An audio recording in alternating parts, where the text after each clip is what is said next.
Hi, Sharon Preston here. Today we're going to be talking about personal space and how important it is to maintain that in public. Stay tuned.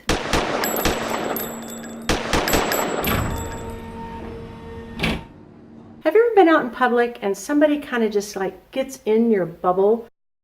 By bubble, I mean your personal space. Some of us have a really large personal space, and some of us, we don't have such a large personal space. But when somebody is in our personal space, we get really nervous, and we tend to only view our personal space, and we don't pay attention to anything that's beyond our personal space while we're in public. That could be a big problem. Certainly when somebody's in your personal space, you might want to say, "Excuse me," or you just remove yourself from that. What you really need to be paying attention to is outside of your bubble, outside of your personal space, about 30 feet away. Because at 21 feet, somebody could run at you and get to you in 1.3 to 1.5 seconds. Think about that. That's across the average room in a home. At 21 feet, if somebody had a knife, you would get stabbed for sure before you would probably even recognize that they were coming at you. So you need to think about, what is your reactionary gap? How long would it take you to get to your tool of choice to defend yourself? And what your awareness level needs to be outside of that space. So if you have a firearm and you see a firearm, that firearm can reach out and touch you at any distance that you can see that firearm and beyond. If that tool that the criminal or assailant is choosing to use is a knife, again, 21-foot rule. My husband and I do these drills where I am in full anticipation, ready to draw my firearm. It's a fake gun.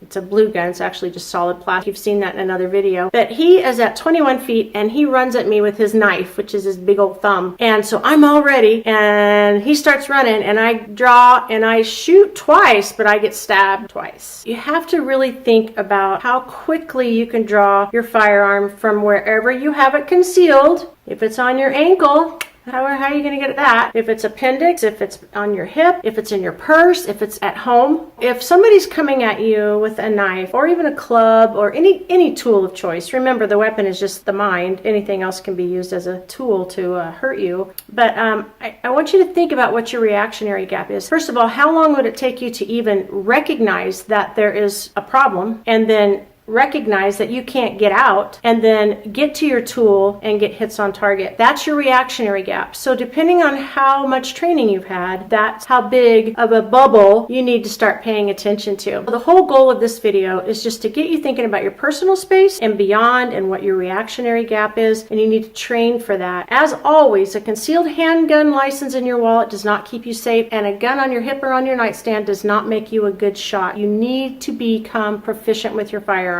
I know in a lot of states it's super easy to get a concealed handgun license. Every state calls them a little different, a concealed weapons license and so forth. With that comes a personal responsibility to train for that firearm. We need to make sure that our community of shooters or CHL holders is a responsible and proficient community. And as an instructor, that is my duty to really hammer that home, that it's okay to just take an online class and get a CHL, but the personal responsibility aspect of that, depending on your reactionary gap, is up to you, because you are responsible for every bullet that exits your muzzle. Just want to make sure that you're paying attention out in public to a larger area of what's going on. Read body language, listen to voices. Are they getting loud? Are they cussing? What's going on? And pay attention to your surroundings. All right, until next time, be safe out there.